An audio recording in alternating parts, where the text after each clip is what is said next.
Hi hello అందరికి నమస్తే. కేంద్ర హోంశాఖ మంత్రి అమిత్ షా ఆంధ్రప్రదేశ్కి వచ్చినటువంటి క్రమంలో చంద్రబాబు నాయుడు గారు, పవన్ కళ్యాణ్ గారు, నారా లోకేష్ గారు, పురంధేశ్వరి గారు, బండి సంజయ్ గారు వీళ్ళందరూ కలిసి చంద్రబాబు నాయుడు గారి నివాసంలో విందు భోజనం చేసుకొని అక్కడ మరి జగన్మోహన్ రెడ్డి గురించి, జగన్మోహన్ రెడ్డి ప్యాలెస్ల గురించి, జగన్మోహన్ రెడ్డి ఏం చేస్తున్నాడు, జగన్మోహన్ రెడ్డి ప్రజలు తిరుగుతున్నాడా లేదనే వాటికి సంబంధించి మాట్లాడుకున్నారంట.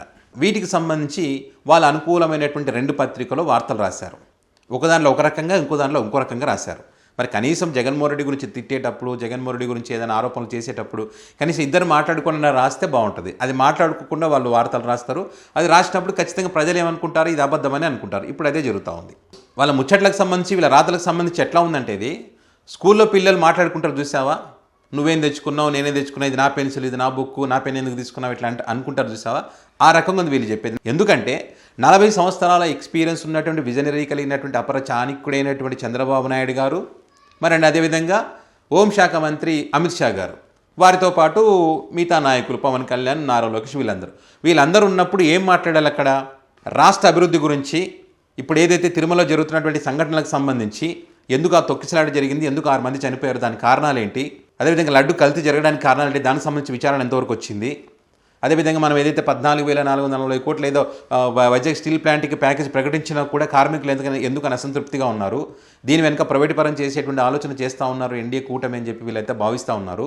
సో దానికి సంబంధించి మనం ఏం చెప్పాలి, నిజంగా ప్రైవేటీకరణ చేయబోతున్నామా లేకపోతే వాళ్ళని ఆదుకోబోతున్నామా అనే దానికి సంబంధించి, మరి ఎన్డీఏ కూటమిగా ఉన్నటువంటి క్రమంలో మన రాష్ట్ర ప్రజలకు ఇచ్చినటువంటి హామీల సంగతి ఏంటి, అదేవిధంగా ప్రత్యేక హోదాకు సంబంధించి ఏమైంది, అది ఏమైనా ముందుకు వెళ్ళే అవకాశం ఉందా, పోలవరం ప్రాజెక్టు పరిస్థితి ఏంది, ఇట్లా వీటి గురించి కదా వాళ్ళు మాట్లాడాలి.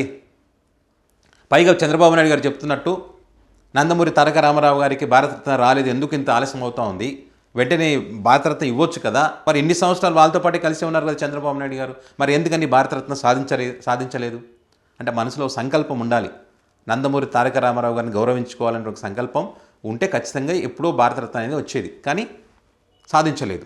సో ఇంకా మాట్లాడే దాని దగ్గరే ఉన్నారు. సో ఇట్లాంటివి అనేకం ఉన్నాయి. వీటి గురించి మాట్లాడకుండా జగన్మోహన్ రెడ్డి ప్యాలెస్ల గురించి అమిత్ షా అడిగారంట.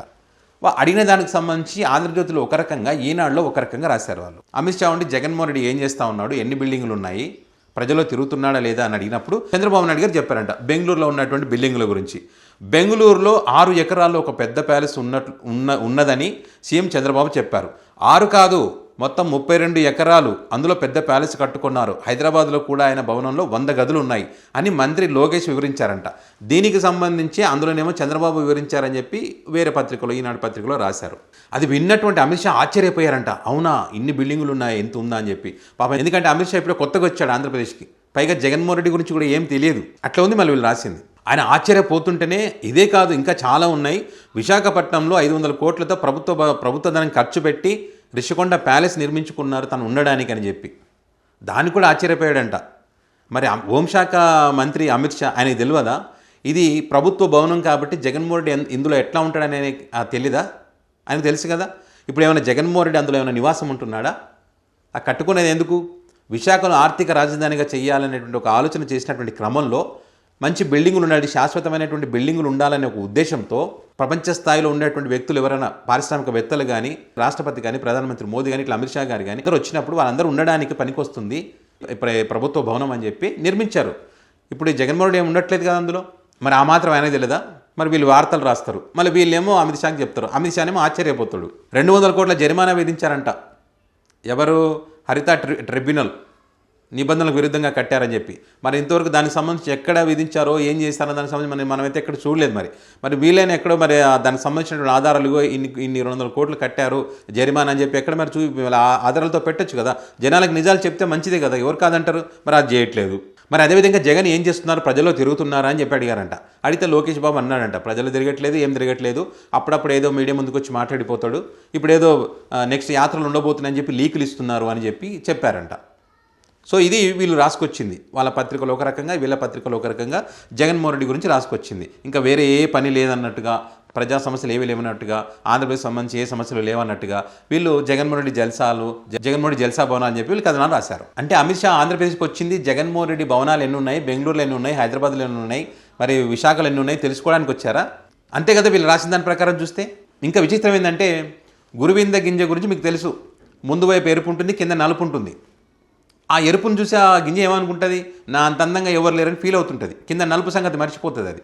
ఇప్పుడు ఈ వీళ్ళు కూడా అంతే, చంద్రబాబు నాయుడు గారు కానీ, లోకేష్ గారు కానీ, పవన్ కళ్యాణ్ గారు, వీళ్ళంతా ఏదైతే మాట్లాడారో వీళ్ళంతా, ఎందుకంటే వాళ్ళు నివాసం ఉన్నటువంటి ఇల్లు లింగమనేని రమేష్ ఇల్లు ఎట్లకెళ్ళి వచ్చింది, మరి అది నిబంధనలకు విరుద్ధంగా కట్టింది కాదా, నదీ పరివాహక ప్రాంతంలో కట్టింది కాదా, దీని గురించి పెద్ద చర్చ జరిగిన మాట వాస్తవం కాదా? మరి ఆ ఇంట్లో ఉండి వీళ్ళు ఈ మాటలు మాట్లాడుతున్నారంటే ఇంకా ఈ విషయం మరి అమిత్ షాకి తెలియదా? అమిత్ షా ఏమైనా కొత్తగా వచ్చాడు ఇప్పుడు రాజకీయాల్లోకి? అమిత్ షా కొత్తగా వచ్చాడు ఏమో ఇప్పుడు ఆంధ్రప్రదేశ్కి ఇవి తెలియకపోవడానికి? జగన్మోహన్ రెడ్డి గురించి తెలుసు, చంద్రబాబు నాయుడు గురించి తెలుసు. చంద్రబాబు నాయుడు గతంలో ఏ రకంగా బీజేపీని అబాండాలు మోపాడు, ఆరోపణలు చేశాడో తెలుసు. ఇవన్నీ వాళ్ళకి తెలియకుండానే రాజకీయాలు చేస్తూ ఉన్నారా? పైగా బీజేపీ పార్టీ ఇతర రాష్ట్రాల్లో ఉన్నటువంటి ప్రాంతీయ పార్టీలు, ఆ పార్టీల పరిస్థితి ఏంది, ఆ పార్టీ అధినేతలు ఏం చేస్తూ ఉన్నారు, ప్రజల్లో ఆ పార్టీ నాయకులకు ఉన్నటువంటి బలం ఏంటి, సో ఇట్లాంటి వాటి గురించి ఖచ్చితంగా తెలుసుకుంటారు. తెలుసుకోకుండా ఏముండరు. దానికి అనుగుణంగానే ఆయా రాష్ట్రాలలో వాళ్ళ ఎన్డీఏ కూటమిలో ఉన్నటువంటి పార్టీలు కనుక అక్కడ ఉంటే ఆ పార్టీల పరిస్థితి ఏదని ఇవన్నీ తెలుసుకుంటారు. తెలుసుకొని దానికి అనుగుణంగానే ఈ రాజకీయ ప్రణాళికలు రూపొందించుకోవడం, ఆ వ్యూహాలు రూపొందించుకోవడం చేస్తూ ఉంటారు. జగన్మోహన్ రెడ్డి గురించి వాళ్ళకి తెలుసు, జగన్మోహన్ రెడ్డి సత్తా తెలుసు, జగన్మోహన్ రెడ్డి పవర్ తెలుసు. ముఖ్యమంత్రిగా పనిచేశారు కదా జగన్మోహన్ రెడ్డి, తెలియదా వాళ్ళకు? ప్రతిపక్ష నేతగా ఏ రకంగా ఉన్నారో తెలియదా వాళ్ళకు? 100 సంవత్సరాల చరిత్ర కలిగినటువంటి కాంగ్రెస్ పార్టీని ఏ రకంగా ఆంధ్రప్రదేశ్లో భూస్థాపితం చేశారో వాళ్ళకి తెలియదా? బెంగళూరులో భవనాల గురించి మాట్లాడతారు వీళ్ళు. జగన్మోహన్ రెడ్డి ఒక బిజినెస్ మ్యాన్. వీళ్ళు రాజకీయాలకు రాకముందే వాళ్ళ తాత రాజారెడ్డి అప్పట్లోనే కాంట్రాక్టులు చేసినటువంటి వ్యక్తి. వాళ్ళు అప్పట్లోనే ఆర్థికంగా బలమైనటువంటి వ్యక్తులు వాళ్ళు. సో బెంగళూరు వేదికగా ఆయన బిజినెస్లు చేశారు కాబట్టి అక్కడ ఇల్లు ఉండడం తప్పే ఉంది. ఇక హైదరాబాద్లో 100 గదులు ఉన్నాయంటే దీనికి సంబంధించి ఎప్పుడు వాళ్ళు ఛాలెంజ్ చేశారు కదా, కెమెరాలు తీసుకొని రండి, 100 గదులు ఉన్నాయో లేదో చూపిస్తామని చెప్పి. మరి మీ ఇల్లు, మీరున్నటువంటి ఇల్లు, ఎక్కడెక్కడ ఇల్లు ఉన్నాయి, ఎన్ని ఎకరాల్లో ఇల్లు ఉన్నాయి, ఎన్ని గదులు ఉన్నాయి, మరి దాని గురించి మాత్రం బయటకు చెప్పాం. అసలు ఆ దరిదాపులు కూడా ఎవరు రానియం. మరి అదే మీరు నిజాయితీ నిబద్ధత ఉంటే కనుక వాళ్ళందరూ మీడియా అందరిని పిలిపించి ఇగో ఇది మా భవనాలు ఇన్ని ఎకరాలు కట్టామని మీరు చూపించే దమ్ము ధైర్యం మీకుందా? చేయగలరు? చేయలేరు. కేంద్ర హోంశాఖ మంత్రి వచ్చినప్పుడు రాష్ట్రానికి సంబంధించిన విషయాలు మాట్లాడుకుంటగా పడుకుంటే జగనే, లేస్తే జగనే, కూర్చుంటే జగనే, తింటుంటే జగనే, ప్రతిదానికి ఎవరైనా జాతీయ స్థాయి నాయకులు వచ్చిన జగనే. ఇంకా జగన్ పేరు లేకుండా రాజకీయాలు చేసేటువంటి పరిస్థితి మీలో అయితే కనిపించడం లేదు. ఇది మనం చెప్తున్నది కాదు, వాళ్ళ పత్రికలు రాస్తున్నటువంటి రాతలు కానీ, వాళ్ళు మాట్లాడుతున్నటువంటి మాటలు కానీ, మరి దాన్ని బట్టే చెప్పొచ్చు కదా. జగన్ అంటే భయం ఉందా లేదా? మరి భయం లేదంటే దీన్ని బట్టి భయం ఉన్నట్టే కదా. జగన్మోహన్ రెడ్డికి ఒకవేళ వీళ్ళు చెప్పినట్టు అమిత్ షా అడిగారంటే జగన్మోహన్ రెడ్డి ఏం చేస్తున్నారని కనుక్కున్నారంటే మరి జగన్మోహన్ రెడ్డి గురించి తెలుసుకోవాలనే ఆసక్తి ఉన్నట్టే కదా. సో ఇలాంటి రాతలన్నీ కూడా డైవర్ట్ పాలిటిక్స్లో భాగంగానే అంతా బాగుంది అనేటువంటి ఒక భ్రమ ప్రజలకు కల్పించడం కోసమే ఇదంతా రాస్తా ఉన్నారు తప్పితే ఏమీ లేదు. ఎన్ని రోజులని ఇంకా జగన్ మీద పడి ఏడుస్తారు? మీకు ప్రజలు అవకాశం ఇచ్చారు, అసాధారణ మెజారిటీతో మీరు గెలిచారు. సో దాని తగ్గట్టుగా ఆలోచన చేయండి, దాని తగ్గట్టుగా పనులు చేయండి, అద్భుతంగా పనులు చేసి మరొకసారి అధికారులకు రండి. అంతేగాని ఇట్లా స్కూల్లో పిల్లలు మాట్లాడుకున్నట్టు టీచర్ కంప్లైంట్ చేస్తారు కదా, ఊరికే టీచర్ నన్ను కొట్టాడు, నన్ను గిల్లాడు, గిచ్చాడు అని ఇట్లాంటివి మాట్లాడతారు చూడ. ఆ రకంగా ఉంది వీళ్ళ వ్యవహార శైలి.